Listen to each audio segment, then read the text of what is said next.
Mortician answers burial questions from Twitter. Hi, my name is... But he doesn't talk like that. We've seen this guy before. Morticians freak me out a little bit. I'm not being rude to this guy. I love this guy. You know, I've seen his videos before. It's just like, you know, it's like such casual talk about like, yeah, so I remove the organs. I remove their organs, then I pump them, I drain their blood. I'm Victor M. Sweeney, licensed funeral director. Victor. Victor is such a cool name for a mortician. And I'm here today to answer questions from Twitter. This is Burial Support. DZ1B21. Why the different shapes of caskets? Typically in the United We got mother with wide bodies. You got mother with skinny bodies. You might need to buy an extra large casket for a motherfucker. You ain't know he got wide shoulders, you know? You might need an extra tall casket. Somebody got a wide body, not this way, but this way, you know? When I saw my grandpa's casket, it looked kind of normal. He kind of looked shrunk. I don't know if the blood draining did anything, but like, I don't know. The way they had that motherfucker when I was looking at him, I was like, you're like about like 5'9". You look about like 6'1" when he was not dead. body. We talk about a casket. A casket is rectangular. Oftentimes in other parts of the world, you're going to see what's called a coffin. So a coffin is what we might call anthropoid shaped, narrower at the top where the head is. I still can't get over the fact that in parts of Hong Kong, you rent a burial site and then they exhume your body after like 6 months and then burn you. I'm like, what's the point in getting buried? Is wider at the shoulders and then narrow down at the feet. Other countries around the world tend to use coffins, and we use the term What if I'm built thick? even colloquially here in the United States. So when you hear someone talk about grandma's in the coffin, odds are good she's in a rectangular casket. Lamia233, can you spread ashes anywhere, or are there legal restrictions on that? This is such a good question, and it's one I'm asked all the time. Typically, a state does not really have a vested interest on what you do with human cremated remains. So you could scatter them essentially anywhere you like. In my state, a family has visitation I'm just in the middle of middle of the Super Bowl. Woo! Yeah! rights where a person is scattered. It's like everybody's like, oh, is it snowing? So if you scatter grandma in the bed of her garden, you end up with visitation rights to that flower bed in perpetuity. You can also do other things with cremated remains. Wait, what? If I spread ashes somewhere, I get to go there forever? You can have them made into jewelry. You can buy small keepsake urns. I've heard that you can press them into records. There are all sorts of things that you can do with cremated remains because they are simply pulverized. Not funny, Joe. Everybody dies, man. And they're inert carbons. Everything that is organic in them is gone. It's not going to feed a tree, as people commonly like to think, but you can do with them mostly whatever you wish. Here's a question from Plucky Duckling. Are funeral pyres in Viking funerals a thing anymore? There is one place, Crestone in Colorado, that does allow a funeral pyre. So that does exist, but you have to I would love to get that shit, bro. Isn't that where they light your body on fire? live in a very specific locale. A funeral pyre, as we're thinking of it here, is usually a large pile of wood or other flammable material that a body is set on top of, and then the whole thing is set alight. As far as Viking funerals, this is kind of a misnomer. You're probably thinking Yeah, where they float you out on a ship. of putting your loved one in a boat with their hands on the pommel of their sword and pushing them out into the lake, shooting flaming arrows at it until it goes up in flames. Viking funerals actually weren't like that. They were buried with their sword in boats and all sorts of grave goods, but the boat was dragged on land and buried intact. Here's a question from Signature. Why do people take photos of the dead in a casket at funerals and post it on social media? Please stop doing that. Yeah, that shit is weird. See that shit on Facebook, it's just a picture of a dead body, bro. Like, yo, what are we doing? I feel like, and it's also like, you're not living in the fucking funeral, bro. Like, you're there to mourn. Why are you posting that shit on Facebook? Look at the dead body. People do that? Not often. But yeah, there's people that fucking do that. Interesting thing, in most places, the right to take a picture of the deceased falls to the family. So they can either allow it or disallow it. But I agree. Yeah, if you're the direct family member, who gives a shit, right? Like, it's up to you. It's your, you know, family's funeral. You get to decide. But like, I do think that's odd to be like walking past the funeral in the line, or the casket in the line, and you're just like, Rip. Post that to the story. Don't put it on social media. That's something that should be kept just for your own personal use. Next up, we have a question from Stan Combe Wills. Who gets to decide who gets invited to my funeral? The short answer is your family. They can decide who will come and likewise who is not allowed there. Fun fact, you do not need an invitation to attend a funeral. You can just show up. Funeral crashing is a thing. There was a gal that I used to Damn, bro, that's fucked up. Yo, crashing a wedding's one thing. You pulling up to a funeral and being like, he was a great man. Could I talk? Could I give a speech? Video idea? Yeah, funeral crashing. You know, back at one of the funeral homes I worked with, her first name was Bunny, and Bunny would come to every funeral, regardless of denomination and location, and I am certain she didn't know that many people. She came for those sweet, sweet scalloped potatoes and ham. Our next question. Oh, she came for the food? I thought I could see people that just go to funerals because they like watching that for some reason, you know? Like the spiritual process of like people mourning. Like there could be somebody that like enjoys that. Question is from Nate Bones. How come cemeteries never run out of space? Sometimes cemeteries... Been asking that shit, bro. Been asking that. When's it acceptable to dig up a motherfucker from the 1600s? Never? I'm just, at some point, we're going to run out of space. They're doing it in China already. In Hong Kong, they dig up motherfuckers and they burn them. Right? Or then they put you in a box. Like, at some point, we're going to run out of land. You know, a bunch of dead bodies where you start stacking them on top of each other. I mean, that's why they have, what are they called? Crypts. They have crypts now where you're in a drawer. You're buried, but you're in a drawer. So I could see, like, at some point, there literally being just a building full of dead bodies. Do run out of space. In larger metropolitan areas, sometimes it's the case where families will actually bury their loved ones on top of existing graves. In certain other countries and in other parts of the world... What? Graves. In certain the case, sometimes cemeteries do run out of space. In larger metropolitan areas, sometimes it's the case where families will actually bury their loved ones on top of existing graves. In certain other countries and in other parts So they're double stacking a tomb? of the world, you actually just rent a grave space. So for instance, in Germany, your grave space is not your mom's or dad's forever, but for a period of years, after which your rent expires, they dig up the dead, and they put them elsewhere in a common grave usually. Here's a... Why are we renting a grave then? I don't get, like, if you're getting buried, isn't it supposed to be a permanent resting space? They gotta dig you up. They gotta dig you up when you don't make rent. And what is a common grave? A place in the ground where multiple unrelated dead bodies are buried. From Dr. Bumforfire, what is sky burial? Sky burial is a practice that takes place in Tibet or Nepal, where bodies are actually left out and hacked apart for condors and vultures to eat. The way that they render a human body to just bones is by letting animals do the work. We have a... I kind of fuck with that. I've always said, I don't think I want them to hack me to pieces.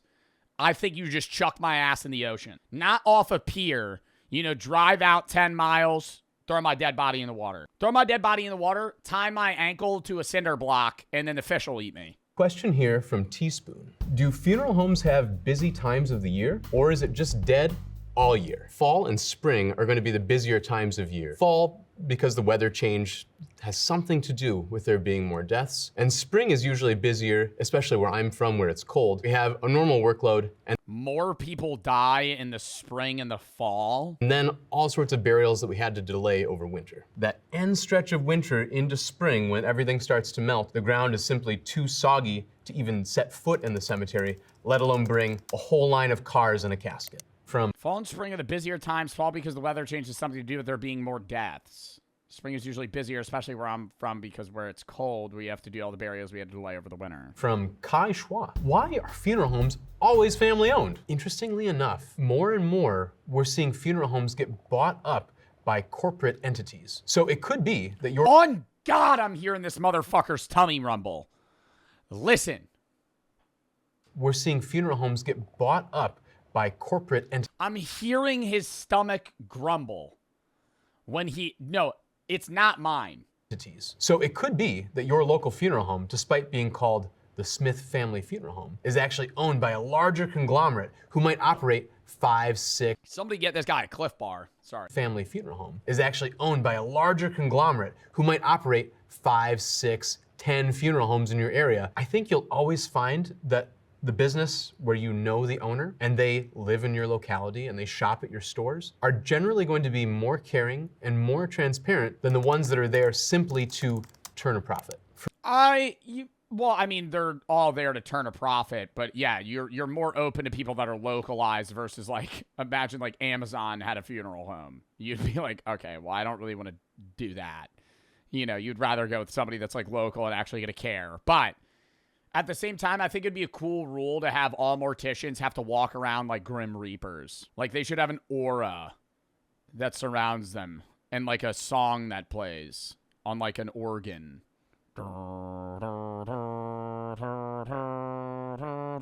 When they walk through, be like, yep, that's the guy that bleeds out the dead bodies. From Harvey 180. So I'm completing my organ donation form. You can literally donate everything, including skin, bones, and tendons. So how do funerals work? Because there will be nothing to put in the box. Most organ Put googly eyes on my lids. companies, those procurers, they don't take everything. They'll take the femur, they'll take some They're not taking my lungs. of the muscle. They might even skin the whole thing so it looks like one big nasty roast beef. But then they also will What? everything. They'll take the femur, they'll take some of the muscle. They might even skin the whole thing so it looks like one big nasty roast beef. But then they also will provide us with a large wooden dowel that's the exact shape of the femur. So we can kind of rebuild the shape of the leg. From Amy Bell. How do you talk They'll skin my entire body? to hear from parents who have tackled this tough topic? Probably my best piece of advice for parents. His stomach, bro. Oh my God. On God, I'm hearing his stomach.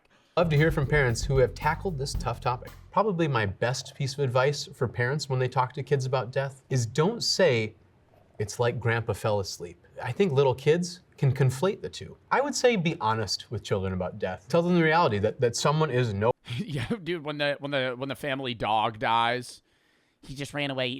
He's going somewhere else to play with other dogs. Your grandpa shot him in the head. No longer living. Kids typically, I think, have a better handle on death.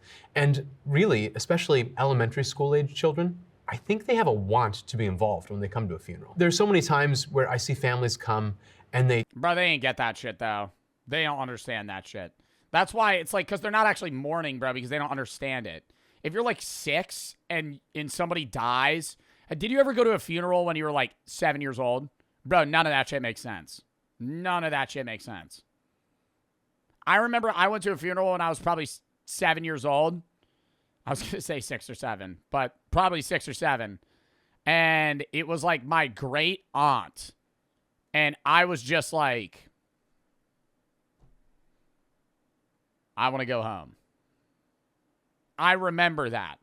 Obviously, I wasn't that close to them, but I remember not understanding the gravity of it and being like, this is boring. kind of shuffle the kids off somewhere else and say that death is for adults. But really, death affects every single one of us. Here's a question from Curl Girl 6. No, true. I just think it's like, I think kids don't understand it as much. Like, I mean, at what age are you able to understand death in a real way? Like a 6-year-old's not understanding death like that. Like, maybe they understand the concept of somebody being dead and not coming back. But I think, like, yeah, maybe when I was like, there was a funeral I had to go to when I was like 10 or 11. Like, I think like when I was like 11, I would probably get the idea fully of like, oh, this is very sad. Like, the mourning process. 62. What is a green burial? So there are a lot of things on the green spectrum that we can do with funerals. It could be something like we bury the body without a casket and without a vault, straight in the ground. It could cover something like having what we call resumation or decomposition instead of cremation. It could be something like using We figured it out, Chad. It's the chair. It's not him. When he leans back, it grumbles. He's on a bad Staples chair. A wooden casket instead of metal, or even using what they call eco-embalming fluids. So embalming fluids made out of methyl alcohols instead of carcinogens like formaldehyde. All right, here's a really good question from Caterade. It is too cold to go for a walk, so I went to the mausoleum, as one does. Why anyone would want to spend eternity in a safe deposit box is beyond me. One distinction to make, mausoleum generally refers to a large— Why is your ass giving a fuck? Why would anybody want to spend eternity here? They're not there. It's where they want their dead body to be. Large building that houses full caskets above the ground. Another thing that looks similar to a mausoleum is what we might call a columbarium. These are typically standalone structures above the ground that have shelves, or what we call niches, to place urns. So mausoleums are for caskets, and columbaria are for urns. Oftentimes when I talk to families that have entombments rather than burials in the ground, usually their primary concern is water. If you're along a body of water, like a lake or a river, maybe spending eternity in a wet cooler is worse than spending it in a safety deposit box. Next, we have a question. Bro, I never understand when they put like, it's like a tomb cover on your tomb, right? To prevent like worms and leakage and shit. And I'm like, why does that matter? Right? Like, you're going to be buried here forever, right? You're going to rot. The worms are going to eat you. And you're going to be a skeleton. Your tomb's going to break and crack. You've said this before. I know. But it's like, why does it matter if the worms eat you in a year or 10 years? You're dead. Question from Brain Rot Batty. Had to break up a fight at the funeral home today. Why y'all swinging on each other? I have had to break up a couple fights at funerals or go into dad mode and scold some people. It's a highly emotional situation. Sometimes there are a lot of unresolved issues between the deceased and their family, or maybe other members of the family. Talk about inheritance. Yeah, fake ass motherfuckers coming into the funeral just to fucking be there to show face because they just want money from the will, and rather than actually giving a shit about the person that died. I could see that. I could see full-on fist fights starting at a funeral so easily, just because it's like, dude, you know, people are gonna come out of the fucking works that you haven't heard of in years, man. Those things can be a mess. Our next question is from Bob White. Are funeral expenses tax deductible? The short answer to that is no. Here's a question from S.J. Dorowski. Why are Irish wakes always so loud and poppin'? It's actually one of those things that led me into funeral service in a way. I'm from an Irish family and we're very proud of it. Yeah, I mean, it really depends on the type of funeral, right? Like, some people perceive, it's like some cultures, some people perceive death as something to be like sad and mourning of, and some perceive it as like a celebration of life. But when my grandma Sweeney died, my cousins smuggled in a whole bunch of coolers of booze into the funeral home, and all the older ones proceeded to get absolutely wild. But seeing people have fun at a funeral and kind of embrace life at a funeral was one of those things where I saw it as a young man and realized that a funeral doesn't have to be entirely dour. I think that you want a mixture, right? I think the proceedings at a funeral itself, where people are sharing their, you know, thoughts on the person's life, is inherently a sad time. But I think having a mix of mourning, understanding the death, and not moving on, but like having that time to be like, this is like a sentimental special thing where we're all, you know, talking about this person that's died. And then the aftermath not being just gloom and doom and being like, all right, let's have a good time, have some games, fucking have some drinks, share some stories about the person, and, you know, enjoy it. Right? And you're going to go between like laughing, crying. It's a mixture, right? Mourning's weird, right? Like, that's just how it is. Our friend GB. So really, there are professional mourners, people getting hired to cry at funerals? That does exist in some cultures, and it does exist right here in the United States. Oh, that's very weird. What? You could pay to have somebody come to your funeral and cry? Like fake cry? Cultures put a premium on outward expressions showing how much we loved the dead. In Ireland, for instance, they have what are called keeners. So it's a particular type of musical lilting wail. I don't know if I'd want to hire professional mourners for my own funeral. I would kind of like the idea that people can show their emotions. I think that is a very good thing, and maybe it's the case that having those professional mourners kind of move those sorts of emotions forward. Here's a question from Em. Yeah, but I'm gonna be like, I don't even know that guy. That's John. We just paid him $1,000 to fucking show up and cry. Who is he? He doesn't even know him. He doesn't even know the guy. What? I would get mad. That's how I'd get in a fist fight. I'd tell that dickhead to leave. I'd be like, what do you mean? You don't know? What are you fucking all sad about, ass? Extreme embalming a thing? Please make it stop. I kind of agree with you. It is wild. For those of you that don't know what extreme embalming is, typically that's referring to preparing a body in a lifelike vignette. So if he's a boxer, you have the gentleman propped up in the corner of a boxing ring. Or if your cousin is a gamer, we have her in a gamer chair holding an Xbox controller. If someone asked me, Yo, if I died and they put my body in the game, yo, bro. I'm just like, mid-com. I could do it. It would take an awful lot of ingenuity, but I kind of agree. Make it stop. Here's a question from Power Slave. Why? Oh my God, headset on. They cue me into a Marvel Rivals lobby. I'm just... Funerals a lot less drab. I think the primary reason is oftentimes they're very old establishments, so they've been in a community for a very long time. You might hear the term funeral parlor when funerals moved out of a person's home, held in their parlor, and into somebody's business setting where everybody could gather and pay their respects. So when you have the prerequisite of being a parlor, you do tend to have 19th century accoutrements like big drapes and overstuffed chairs, and maybe some of those haunted mansion-esque things that you might think are creepy. Here's a question from Pal. Do morticians need to take a mental health and stability examination to get their certificate? And do you have free access to therapy? We do not have to take a mental health and stability exam. I do think something like that would actually be helpful in the future for people in my position. I also do not have free access to therapy. When you work around a great deal of death, you learn to kind of handle death. And I say handle because I've never really acted. I mean, I'm also going to say that I think being a mortician would probably be less traumatic than being like an EMT or a paramedic. Like, just having to deal with dead bodies doesn't seem as bad to me as watching people die. Like, watching the light leave somebody's eyes that you're trying to save seems a lot worse on the mental than being like, here's an old person that had a heart attack. It's so ever present in my daily life. It's a part of life that I'm really comfortable with. So in the same way you probably don't see OB nurses going through existential crises when babies are... What about having to prepare a young child's body? That would be so sad. Yeah, what about being a paramedic and watching a kid get decapitated in a car crash? Like, you could have both scenarios be equally bad, right?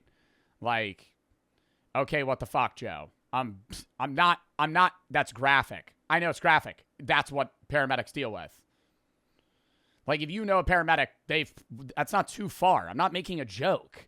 I'm making a fucking statement that, like, that job's hard, man. People don't talk about that.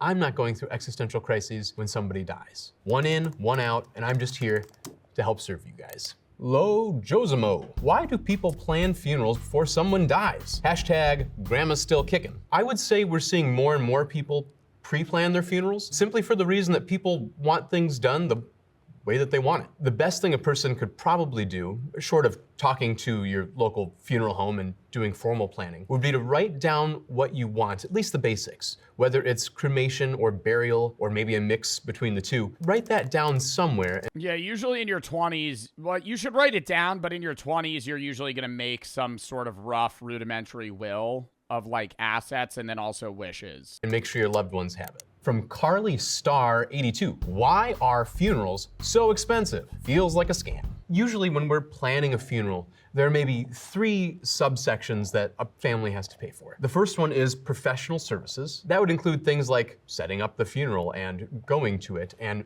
bringing a body from the place of death, maybe embalming the body or taking the body to the crematory. Another subsection would be merchandise. Things like a casket or an urn, maybe a burial vault. And then Yeah, but I feel like some of those costs so much money.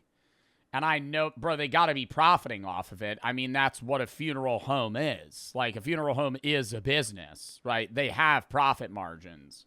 How much is an urn? I feel like they vary widely.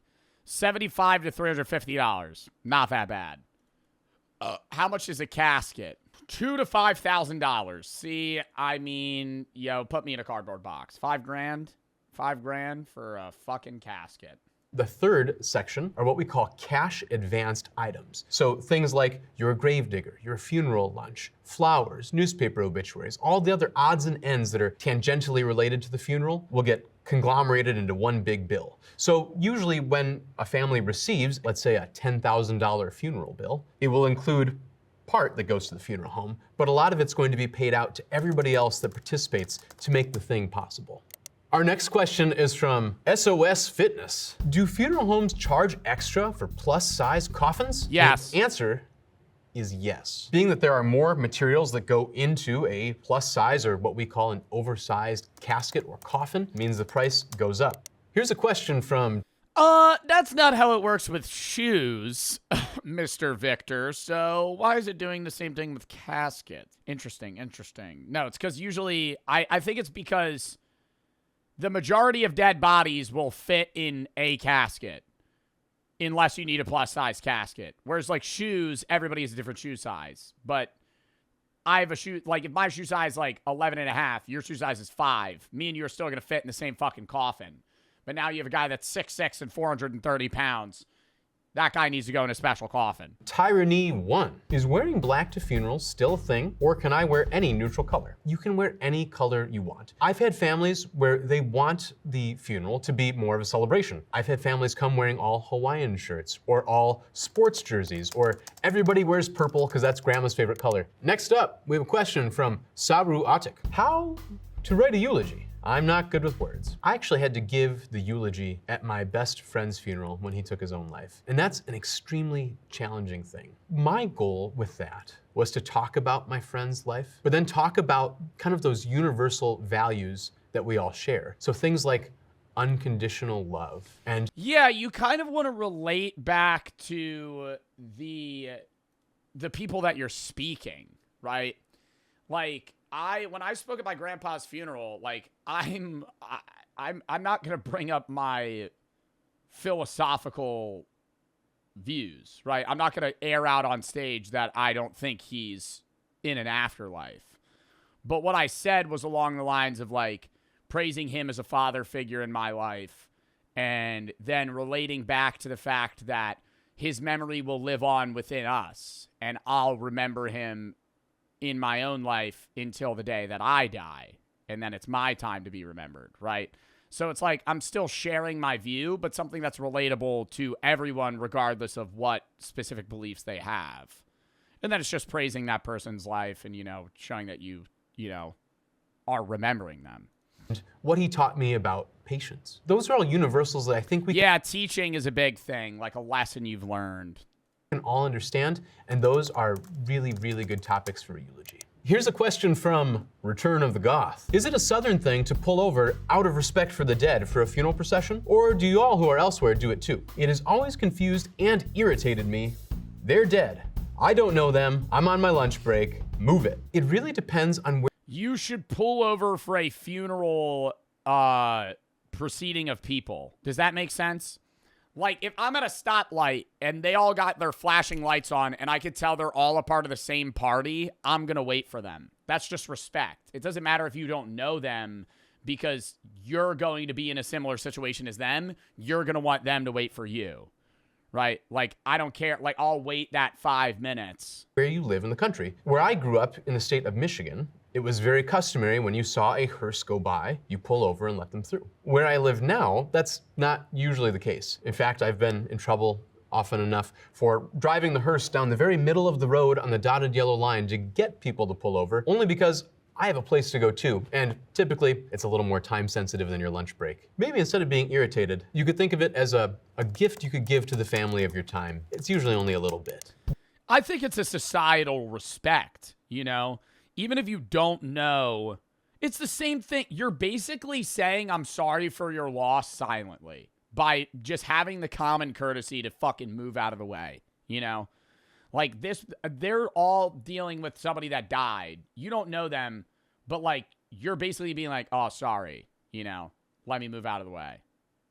Not make your day worse. Why would you have a luncheon for a funeral anyway? Hashtag doesn't make any sense. There is something really nice about getting together after the fact when the work is done to just sit and relax and fill our bellies. I think inside all of us, there is this certain caveman aspect. We bury our dead and we put them away for a time. And then we also gather together and eat and drink and make merry. And I found that having that opportunity to gather and to eat and to drink and to share is really, really valuable. Yeah, bro. It's like the time you got to spend with everybody else, you know? I think that's like having the luncheon, having the stuff that's not sad after the sad funeral is nice because then you're able to share the time with the person that brought all of you together. Or it might even be the person that's the reason that you're alive, right? Like that's one of the points that I made, like in a eulogy. Like if you're a descendant of somebody that died, one of the biggest things that you could always say that people just relate to is like, hey man, like I wouldn't even be speaking at your funeral if you didn't exist. Like obviously my grandfather's not directly the reason that I'm alive, right? Comparable to my father and my mother. But like if he didn't exist, I wouldn't exist.